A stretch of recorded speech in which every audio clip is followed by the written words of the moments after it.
The soft chime of champagne glasses echoed across the lavish ballroom, where brilliant crystal chandeliers bathed the space in golden light. I stood with Camilla's hand delicately resting on my arm, a practiced smile painted on my face as laughter and voices swelled around us. It was supposed to be the happiest day of my life, our wedding day, the moment I was meant to feel like the luckiest man alive. But my smile didn't quite reach my eyes. For a fleeting second, I believed I was truly present, alive in that moment, until Gregory Vaughn, my brand-new father-in-law, rose from his place at the head table. The glint of his Rolex caught the light as he raised his glass. His voice, sharp as a blade, sliced through the murmuring crowd. "Love turns us all into fools," he said, pausing. "But this man is just a broke loser." What followed was not silence, but a roar, a cruel, stomach-grabbing kind of laughter that bounced off the marble columns and clung to my skin like sweat. This wasn't the kind of laugh you could shrug off. It was the kind that made you the punchline. For a heartbeat, I wondered if I'd misheard him, if this was some cool dream my nerves had conjured. My pulse thundered in my ears. And then Camilla leaned toward the microphone, her smirk deliberate, her eyes glittering. "It's lucky I even said yes," she quipped with a laugh. Applause erupted. I stood frozen, each muscle locked tight as though I were the unwilling star of a terrible skit. My skin burned beneath the weight of every stare in that ballroom. Even the servers paused mid-step, feigning busywork while drinking in the humiliation I'd been served. I couldn't move. I couldn't breathe. Inside, I screamed, begging to rewind time, to cancel the proposal, the planning, the agonizing nights I spent wondering if a family would ever truly accept me. As the heat prickled beneath the thin, rented suit I'd barely been able to afford, I heard it, the grating scrape of a chair sliding back. I turned. From a table tucked in the far corner, where my family had sat quietly out of sight, my 14-year-old brother rose. Aiden's hand shook as he clutched a folded paper. His voice trembled. "He wanted me to read this," he said, eyes scanning the room. "He told me if anyone ever treated him like trash." His voice broke, but he steadied himself. Slowly, he unfolded the paper. The room fell dead silent, as though someone had yanked the plug from an amplifier. The laughter died instantly. A champagne cork popped in the distance. Camilla's smile faltered. Gregory's smug expression froze mid-toast. Celeste Vaughn, regal in her pearls, blinked, visibly confused. Aiden stood straighter, voice still uncertain but gaining strength with every word. Around his neck, his fingers clutched the delicate pearl necklace Mom had saved months to buy. He read the letter, the one I had written in secret, the one I'd asked him to hold on to just in case this nightmare came true. He spoke about the sacrifices we made growing up, about our mother, who worked night shift stocking shelves while other parents helped with homework, about how I juggled odd jobs to keep the lights on, how I skipped prom to buy my graduation gown. He spoke of survival, not to earn approval from people who looked down on us, but to live with dignity.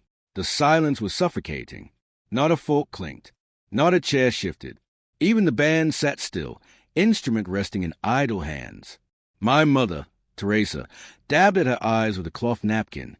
At the head table, Camilla stared at me, her mouth slightly parted, speechless for the first time since I'd met her. And that silence said everything. Aiden stood there, his chest rising and falling like he'd just crossed the finish line.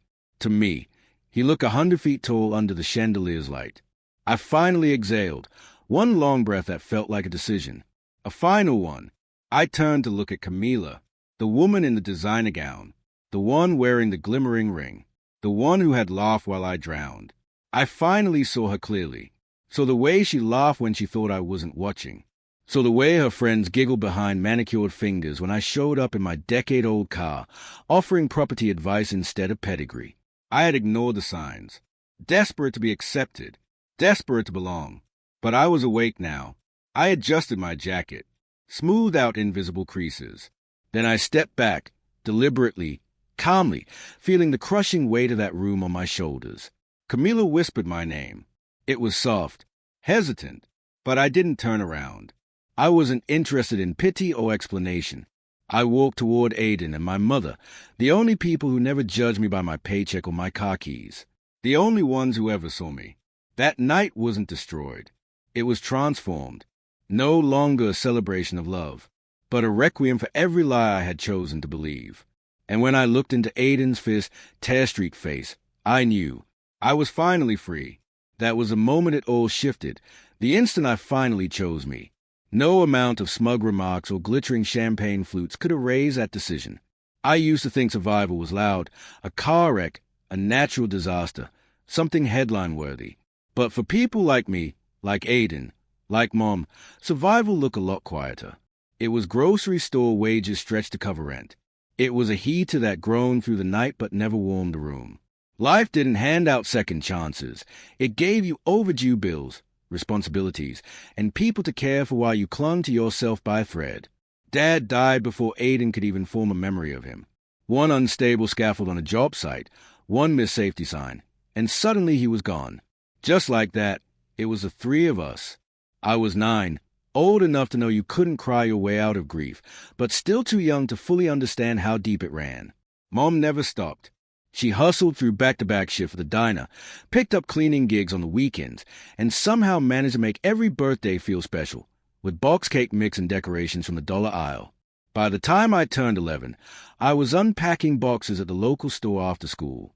Mr. Delaney, the manager, probably pretended not to notice when he rounded my paycheck up with a wink. But pride doesn't put dinner on the table.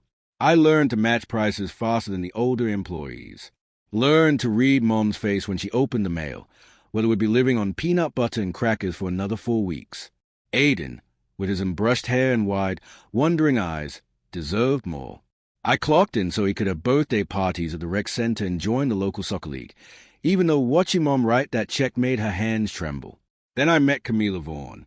It felt like stepping into another world. She breezed past me on campus one evening, right before my third shift, a sleek handbag on her arm and her nails painted some high-end pink, something like cherry blossom luxe. She laughed easily, not the guarded kind, but the full, rich kind that didn't carry worry. She never once fretted over the cost of textbooks. And then she smiled at me, just once, and I smiled back, grateful that someone noticed I was there. It started with casual coffee meetups, turned into late-night conversations on the lawn. She told me about family summers in coastal mansions, private jets, black tie galas. I told her about silent dinners and pretending we weren't broke. I tried not to sound too desperate. Her parents, Celeste and Gregory Vaughn, ran empires, country clubs, real estate portfolios, society calendars. I should have walked away right then. But Camila didn't seem like them. Not at first. When I introduced her to food truck tacos, she laughed and said it was charming. She told me she admired my grit, my passion, my heart. And I believed her. I had to, because I was exhausted from just getting by. I wanted to live, so I picked up more hours. Saved every cent, bought the smallest diamond ring the store offered, and proposed under fairy lights at the botanical gardens. She cried. Real tears, I thought. Or maybe she just knew how to make it convincing. From the first handshake, Gregory Vaughn made his feelings clear. His grip was a test, tight and dismissive. During that first dinner, he leaned back in his leather chair and chuckled. So, what's the big plan, son? Work hard, I answered. It was all I knew. Beneath the table, I squeezed Camila's hand. I thought that would be enough. It wasn't.